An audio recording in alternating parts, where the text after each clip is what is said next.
اور وہ جو جہنم کے 7 دروازوں کی نسبت سے 7 جھوٹے دفاع جو کرتے ہیں وہ بھی میں آپ کو موٹے موٹے اس میں کور کر دیتا ہوں تاکہ یہ ایک جگہ ریکارڈنگ میں آ جائے۔ پہلا جھوٹا دفاع کہتے ہیں جی وہ قسطنطینیہ کی بشارت فٹ ہوتی ہے، یہ تو ہم نے اس کے ساتھ جو کر دی ہے، لاکھوں لوگوں نے میرا کلپ دیکھا ہے، کیا یزید جنتی لشکر میں شامل تھا؟ حدیث کی کتابوں سے بتایا کہ یہ بخاری میں جو حدیث ہے یہ تو آپ آؤٹ آف کانٹیکسٹ آپ پیش کرتے ہیں۔ صحیح بخاری میں حدیث ہے کہ میری امت کا پہلا لشکر جو کیسر روم کے شہر پہ حملہ کرے گا ان کی بخشش ہوگی ہے۔ اس میں تو قسطنطینیہ کا ذکر ہی کوئی نہیں ہے۔ کیسر روم کا شہر نبی الاسلام کے زمانے میں حمص تھا، اور وہاں پہ حملہ کیا ابو عبیدہ ابن جراح نے۔ اگر کوئی اسے قسطنطینیہ بھی مانتا ہے، یا اردو میں قسطنطنیہ،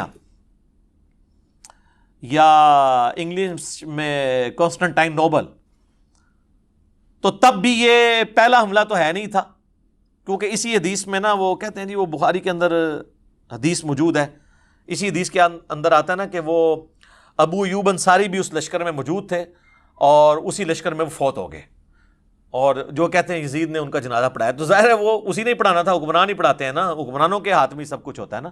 وہ تو امام حسن کا جنازہ بھی مروان بن حکم نے پڑھایا، حضرت حسین کو نہیں پڑھانے دیا، لیکن وہ حضرت حسین نے کمپرومائز کیا کہ اب یہ حکمران ہے، شریعت کو تو فالو کرنا ہے۔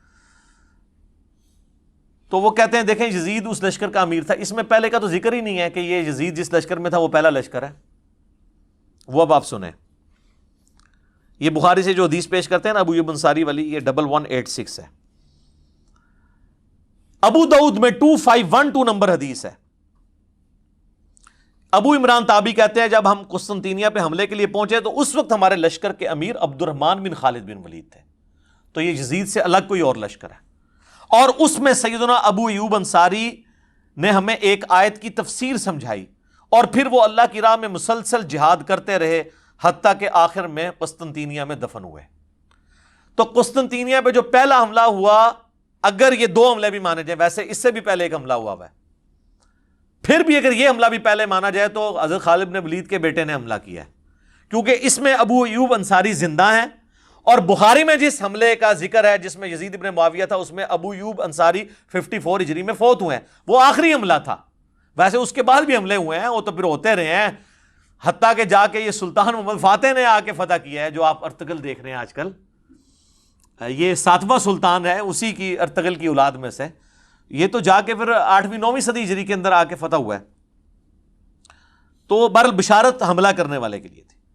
تو یہ تو فارغ ہوا ان کا دفاع۔ دوسرا کہتے ہیں جی یزید جی تابعی ہے، اس پہ میں وہ الیاس گھمن صاحب والا جواب دوں گا، انہوں نے بڑا پیارا جواب دیا۔ انہوں نے کہا تابعی کہتے ہیں اتباع کرنے والے کو، صحابی صرف صحبت سے ہو جاتا ہے، لیکن تابعی کسی صحابی کی صحبت سے نہیں ہوتا جب تک وہ صحابہ کا پیروکار نہ ہو۔ تو انہوں نے کہا کہ یزید ابن معاویہ تو تابعی ہے ہی نہیں ہے، کیونکہ انہوں نے اتباع تو صحابہ کی نہیں ہے۔ ایسے بہت پیارا جواب دیا ہے، زبردست۔ انہوں نے کہا تابعی تو ہوتا ہے اتباع کرنے والا، اس کے تو سارے کرتوت ہی برے ہیں۔ اچھا، تو اگر یہ تابعی ہے تو پھر سر حجاج ابن یوسف صحابہ کا قاتل، وہ بھی تابعی ہوا پھر، اور خوارج کلمہ گو اہل قبلہ تو تھے، وہ بھی سارے تابعین ہوئے۔ یہ سب فراڈ ہے، اس طریقے سے نہیں ہوتا کہ آپ چیزیں بنانا شروع کر دیں۔ اور اسی میں وہ حدیث بھی لیتے ہیں ترمذی سے کہ نبی علیہ السلام فرمایا جس نے مجھے دیکھا اسے آگ نہیں چھوئے گی، جس نے اس کو دیکھا اسے آگ نہیں چھوئے گی، جس نے اس کو دیکھا۔ وہ کہتے ہیں دیکھیں صحابہ تابعین تبع تابعین تک یہ چیز جاتی ہے تو سارے بخشے ہوئے۔ تو سر جتنے بڑے بڑے کذاب قسم کے احادیث میں راوی ہیں نا، زیادہ تر وہ قانوناً تابعین کے اندر موجود ہیں، خوارج بھی اس کے اندر آ جائیں گے، تو ساروں کو بشارت ہوگی۔ پھر وہ کہیں گے نہیں نہیں، اب حجاج ابن یوسف کا تو دفاع کر نہیں سکتے، کہ مسلم شریف میں حدیث ہے کہ بنو ثقیف کے اندر ایک ظالم اور ایک کذاب پیدا ہوگا، اور اسماء بنت ابی بکر کہتی ہیں کہ ظالم حجاج تو ہے۔ تو جب حجاج کو اسماء بنت ابی بکر کہہ رہی ہیں تو ان کو آگے سے حجاج کو کہنا چاہیے تھا نہیں میں تو تابعی ہوں، میرے پہ تو آگ حرام ہے، اسماء یہ آپ کیا باتیں کر رہی ہیں، آپ دیکھیں آپ صحابیہ ہیں، میں نے آپ کو دیکھ لیا، میں ابھی تابعی ہو گئی ہوں، آگ ختم ہو گئی۔ او ایڈی گل حجاج نو بھی سمجھ سی جیڑی ناسبیہ نو نہیں سمجھ، کہ ایویں نہیں کوئی ہو جاندہ تابعی تے ویکھ لیا۔ اچھا جی، تیسرا وہ کہتے ہیں جی حضرت علی کا جو بیٹا ہے محمد بن حنفیہ، جو حنفیہ نامی ایک عورت جس سے شادی کی تھی حضرت علی نے سیدہ فاطمہ کی وفات کے بعد، ان سے پیدا، وہ کہتے ہیں وہ تو بڑی تعریف کرتا تھا یزید ابن معاویہ کی۔ اچھا جی، کدھر لکھا ہے کس حدیث میں؟ نہیں ان کی باتیں حدیثوں میں، وہ کہتے ہیں وہ ابن کثیر میں، جسے عربی میں البدایہ والنہایہ کہتے ہیں، اس میں موجود ہے۔ ہاں جی دکھائیں، دکھا نہیں آپ کو سکتے، وہ اس قابل ہی نہیں دکھائیں، کیونکہ اس میں محمد بن حنفیہ کے پاس عبداللہ بن مطیع صحابی آتے ہیں۔ محمد بن حنفیہ تابعی ہے، عبداللہ ابن مطیع صحابی وہ ہے جسے گھٹی حضور نے خود دی ہوئی ہے، جونیئر صحابہ میں سے صلی اللہ علیہ وآلہ وسلم رضی اللہ تعالیٰ عنہ۔ اور وہ کہتے ہیں محمد بن حنفیہ سے کہ آپ کیوں چپ کر کے بیٹھ گئے ہیں؟ آپ کا بھائی حسین قتل ہو گیا ہے اس یزید کی وجہ سے، تو آپ اس کے خلاف کھڑے ہوں، قیام کریں۔ تو محمد بن حنفیہ کہتے ہیں کہ بھائی، اور عبداللہ ابن مطیع کہتے ہیں کہ اس کے کرتوت تو ایسے ہیں کہ آسمان سے پتھر برس پڑے، جو اس کے کرتوت ہیں برے۔ کہتے ہیں جی وہ شرابی، اور اس میں شرابی کے الفاظ بھی ہیں اور باقی الفاظ بھی۔ وہ کہتے ہیں جی کہاں لکھا ہوا ہے؟ تو وہ محمد بن حنفیہ کہتے ہیں کہ نہیں بھائی، میں نے تو جتنے دن میں اس کے پاس رہا ہوں، میں نے تو اس کے اندر کوئی چیز نہیں ایسی دیکھی، میں نے تو اسے نماز کا پابند اور سنت کا عامل پایا ہے۔ جن کے آباء و اجداد سنت کو توڑنے والے ہیں، ان کا وہ کہتے ہیں سنت کا عامل پایا ہے۔ تو وہ کہتے ہیں دیکھیں محمد بن حنفیہ نے توثیق کر دی اس کو، ویسے میں نے ایلبریٹ کیا ہے۔ پھر وہ باقیوں نے کہا حضرت جتنے دن آپ وہاں رہے ہیں نا، اتنے دن آپ نے اس کو ایسا پایا، یعنی اتنے دن وہ پگڑی بن کے نماز پڑھتا رہا رفع دین نال۔ پہلے تو نہ رفع دین کرتا سی، ننگے سر ہی پڑھتا سی نماز، یعنی وہ لبادے اڑے ہوئے ہوتے ہیں نا انہوں نے۔ تو یہ تو جتنے دن آپ رہے ہیں اتنے دن اس نے سر ڈھانپ کے نماز پڑھی ہے۔ تو عبداللہ بن مطیع صحابی ہے اور محمد بن حنفیہ تابعی ہے۔ جب صحابی اور تابعی کا قول ٹکرایا تو کس کی بات مانی جائے گی؟ صحابی کی۔ تو محمد بن حنفیہ کا تو قول فارغ ہو جاتا ہے پھر۔ اسی لیے شیخ زبیر علیزئی صاحب نے اپنے رسالے کے اندر یہ لکھا، انہوں نے کہا کہ اگر تم اس روایت کو صحیح مانو گے نا، پھر تو یہ بات ماننی پڑے گی کہ وہ زانی شرابی تھا، کیونکہ ہم تو صحابی کے پیچھے چلیں گے، تابعی کے پیچھے نہیں چلیں گے۔ تو یہ روایت بھی ان کے گھاٹے خود بخود فٹ ہو جاتی ہے۔ چوتھی جو ایک چیز ہے دفاع والی، وہ کہتے ہیں صحابہ کرام نے بیعت کر لی تھی۔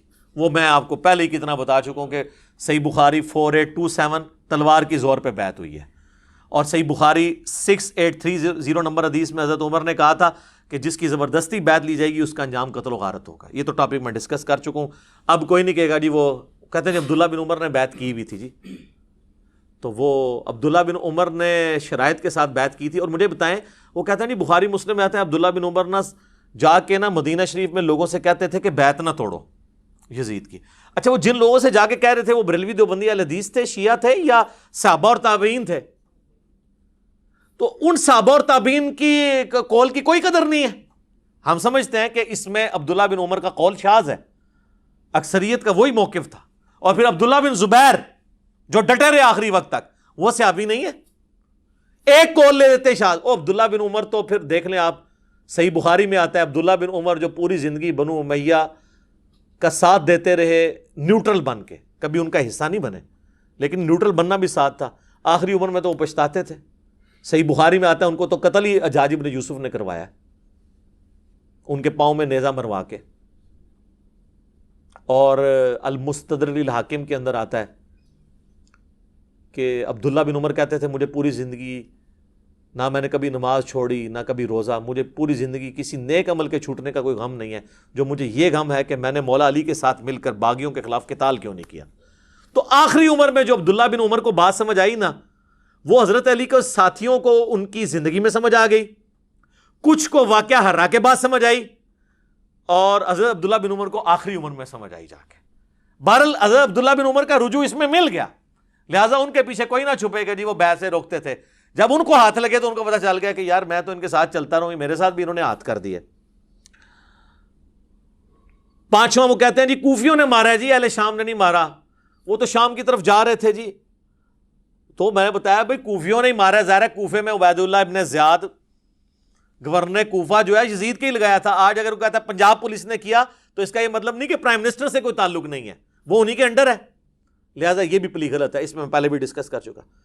چھٹا وہ کہتے ہیں کہ جی وہ دیکھیں جی 3 شرطیں رکھ دی تھی جی حضرت حسین علیہ السلام نے، وہ تو تیار تھے۔ انہوں نے کہا کہ مجھے یزید کے پاس جانے دو، میں ہاتھ میں ہاتھ رکھ کے بیعت کر لیتا ہوں۔ سبحان اللہ۔ اور سر یہ ہو جاتا تو عبید اللہ ابن زیاد نے لوڈیاں ڈالنی تھیں اور اس نے کہنا تھا حضرت آپ کے ابا جان حضرت معاویہ رضی اللہ تعالیٰ عنہ پوری کوشش کر کے 4 سال جو کام نہیں کروا سکے کہ حسین سے بیعت لیں آپ کے لیے، میں نے دیکھے کتنا کارنامہ کر دیا ہے۔ تو یزید ابن معاویہ نے اسے اور نوازنا تھا کہ یار تو واقعی بڑا سمجھدار قسم کا میرا گورنر نکلا ہے، وہ کہانی وہ بنائیں جو فٹ ہوتی ہو، یا مجھے شام جانے دو، یا واپس مدینے جانے دو، یا مسلمانوں کی کسی سرحد پہ بھیج دو، میں جا کے قتال کروں۔ وہ تو جی بس کینسل، ان کو پتہ چل گیا تھا کہ یہ کوفیوں نے ہمارے ساتھ دھوکہ کیا اور یہ وہ کیا۔ اچھا جی، یہ سٹوری بالکل فٹ نہیں بیٹھتی، اور یہ جس کتاب سے لے کے آتے ہیں نا، انصاب الاشراف وہ کتاب ہے امام بلازری کی، پہلے 300 سال میں مسلمانوں کے ایک بڑے ائمہ میں سے۔ انصاب الاشراف یعنی وہ کتاب جس میں بڑے بڑے جو اشرافیہ ہیں، بڑے بڑے خاندانوں کے جو لوگ ہیں، ان کے فضائل بیان ہوئے ہیں، یعنی اس میں بنو ہاشم کے بھی، بنو امیہ، بنو عباس کے، اور جس میں بایوگرافی بھی لکھی ہے صحابہ اور تابعین کی، اس میں سے وہ لے کے آتے ہیں، کہتے ہیں جی اس کے اندر یہ موجود ہے۔ اور شیخ زبیر صاحب نے بھی فضائل صحابہ اپنی کتاب میں نا یہ لکھ دیا، لیکن انہوں نے انصاف یہ کیا کہ انہوں نے کہا کہ اس کی سند حلال بن یساف تک تو ثابت ہے، لیکن حلال بن یساف کا واقعہ کربلا میں ہونا بھی ثابت ہونا چاہیے نا، تو پھر مرنے سے پہلے انہوں نے اس کتاب سے ہی رجوع کر لیا۔ شیخ زبیر صاحب نے آخر میں اعلی حدیث رسالے میں لکھ دیا کہ انصاب الاشراف جو کتاب ہے یہ اپنے مصنف سے ثابت ہی نہیں ہے۔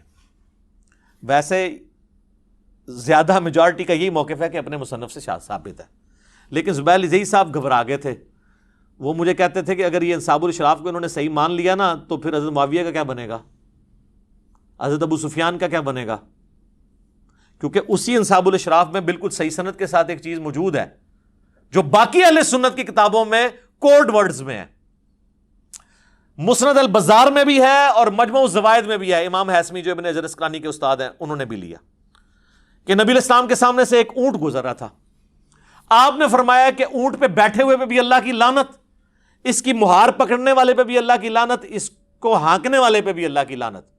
یہ حدیث ختم۔ اس حدیث سے کون سی خدمت ہوئی ہے، پتہ ہی نہیں کہ کون ہوا، کیا ہوا، کس وجہ سے لعنت ہوئی۔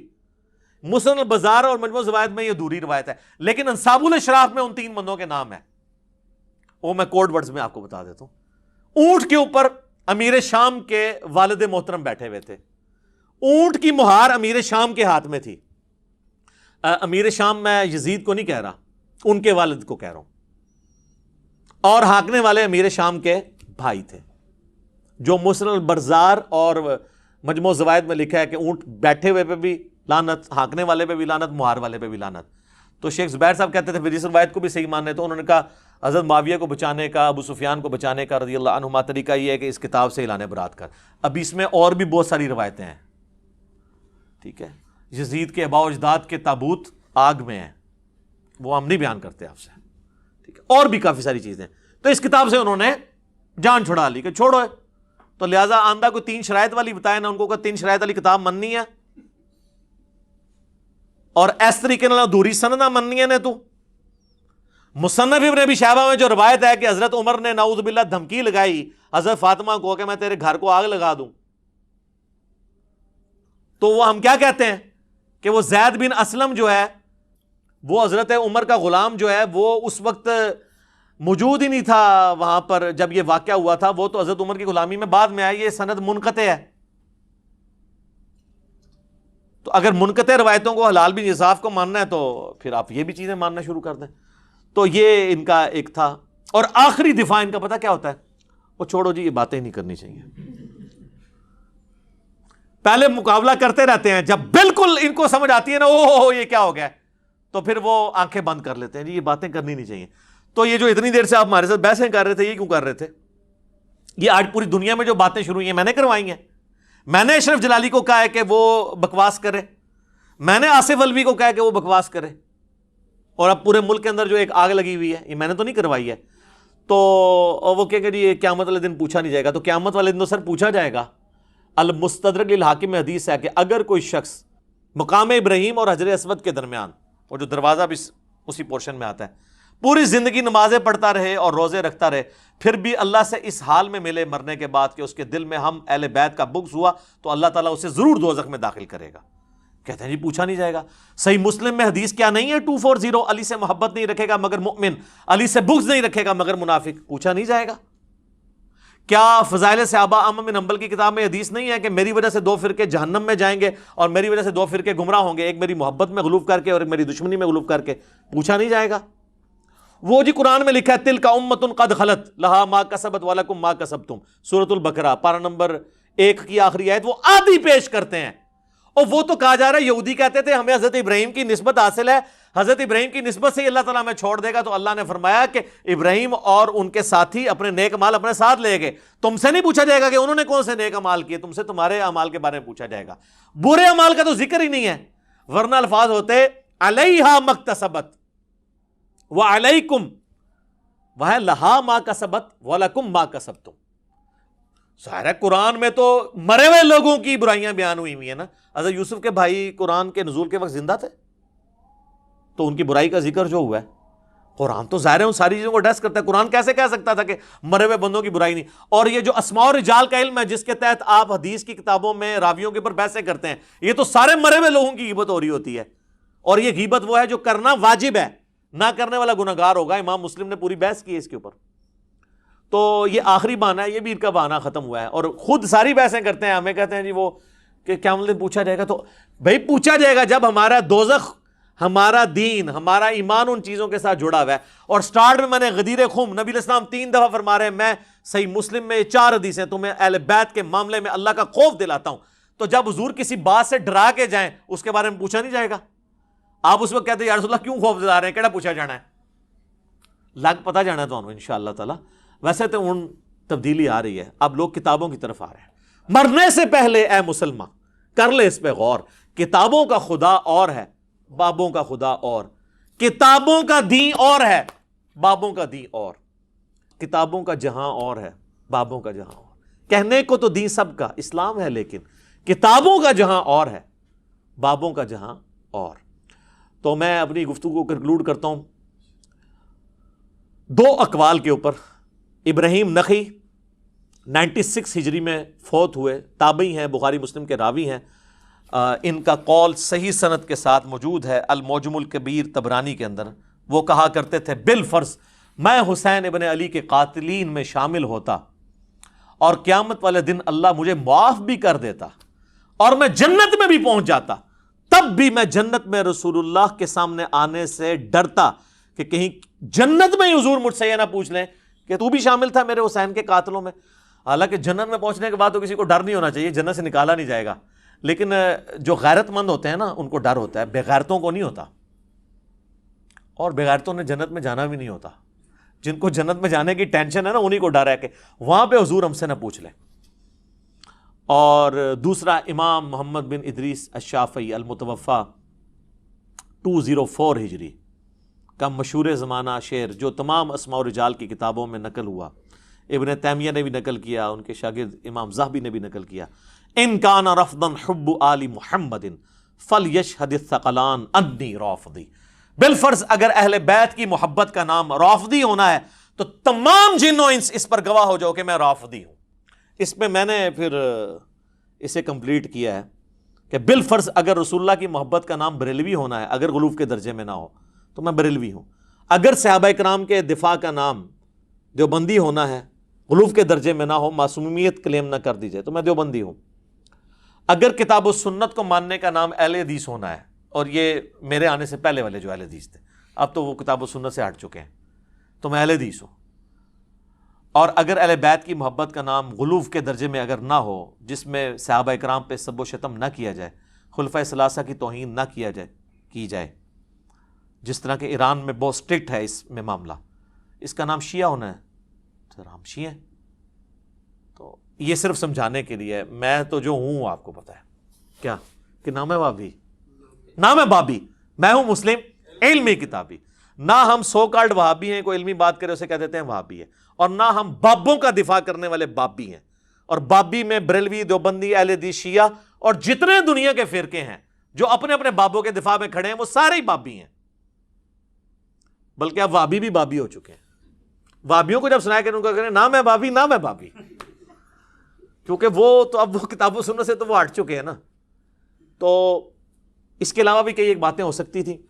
یہ ہے میرے بھائیوں میرا ریسرچ پیپر، واقعہ کربلا کا حقیقی پس منظر 72 صحیح الاسناد احادیث کی روشنی میں، یہ میں نے 72 کا ٹائٹل شہدائے کربلا کی نسبت سے لیا ہے، ادروائز اس میں احادیث 200 سے زیادہ ہیں، اکثر بخاری اور مسلم سے ہیں۔ سب سے پہلے میں نے عربی میں لکھا اسے، اس کے بعد اس کا اردو ترجمہ ہوا، پھر ہندی ترجمہ ہوا، پھر انگلش ترجمہ ہوا، 4 زبانوں میں انٹرنیشنل پمفلٹ ہے۔ بخاری اور مسلم تو صحیحین ہیں، بخاری اور مسلم کے علاوہ جو احادیث کی کتابوں سے احادیث لی گئی ہیں، سب احادیث کے اوپر دور حاضر کے بڑے بڑے جو محققین ہیں، محدثین، شیخ البانی، شیخ زبیر علی زئی، شیخ شعیب ارنوت رحمہم اللہ اجمعین، ان کی تحقیم لگی ہوئی ہے، اور کوئی بھی حدیث ایسی نہیں ہے جس کو کسی نہ کسی محدث نے صحیح نہ کہا ہو۔ اس کے علاوہ پرانے بزرگوں کی بھی تحقیم ہے، امام حاکم کی، امام ذہبی کی، امام ترمذی کی، اور ائمہ کی بھی۔ اور یہ جو ریسرچ پیپر ہے میرے بھائیوں، یہ آلموسٹ یہ پوری سٹوری کو کور کرتا ہے، اور اس کا نام میں نے کیا رکھا ہے؟ واقعہ کربلا کا حقیقی پس منظر 72 صحیح الاسناد احادیث کی روشنی میں۔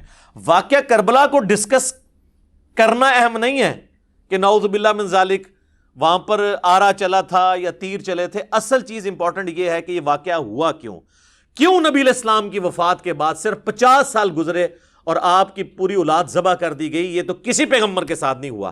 یہ اتنا بڑا معاملہ ہے کہ ہم اس کو ہلکا نہیں چھوڑ سکتے، جبکہ ہمارے پاس غدیر خم کی حدیث بھی موجود ہو۔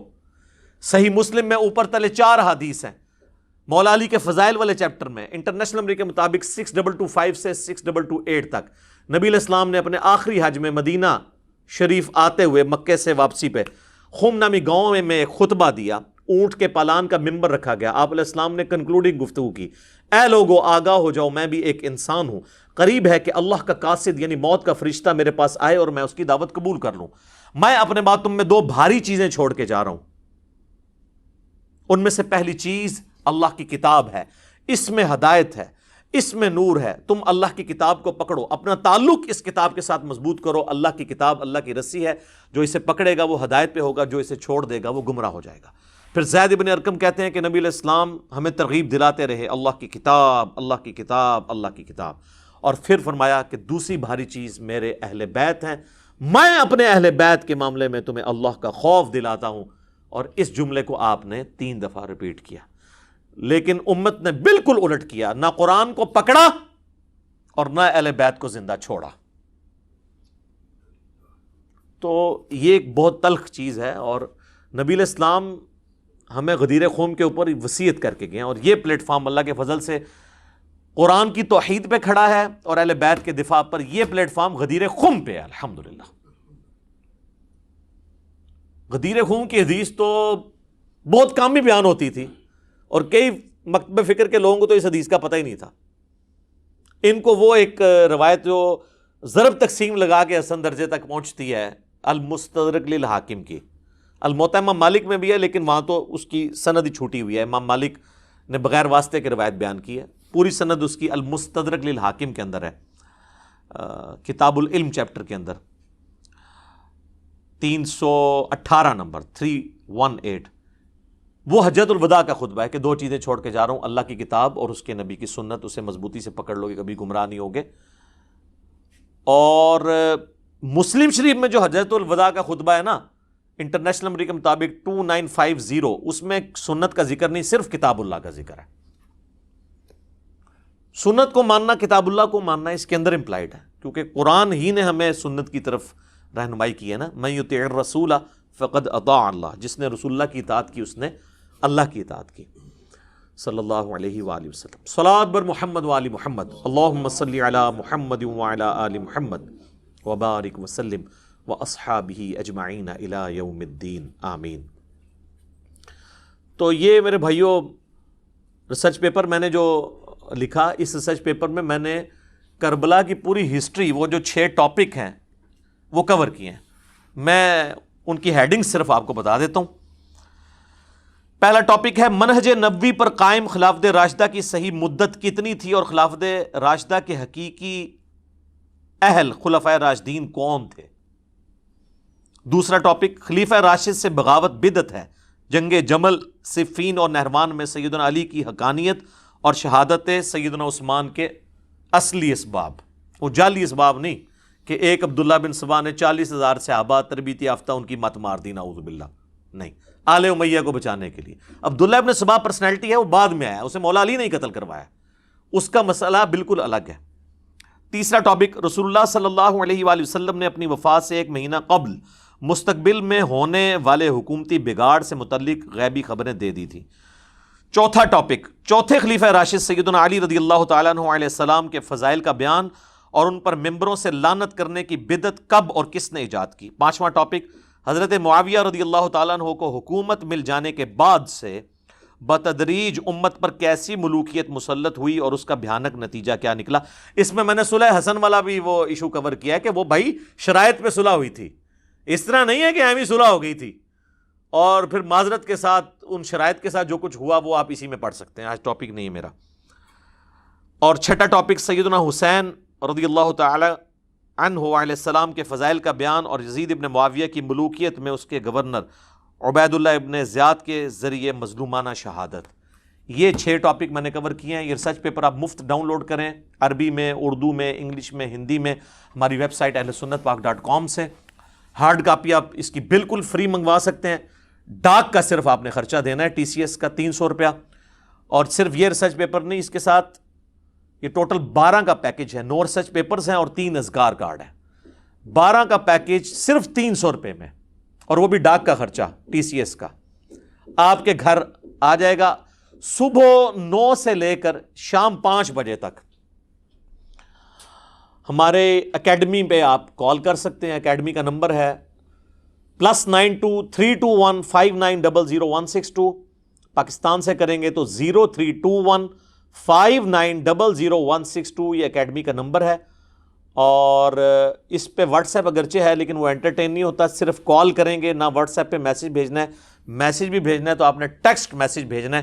انشاءاللہ تعالیٰ یہ کربلا والا ریسرچ پیپر اور ساتھ اس کے مزید 8 ریسرچ پیپر، یہ 9 ہوئے، اور 3 اذکار کارڈ، یہ ٹوٹل 12 کا پیکج انشاءاللہ تعالیٰ آپ کے گھر ڈاک میں انشاءاللہ تعالیٰ ڈیلیور کیا جائے گا انشاءاللہ تعالیٰ۔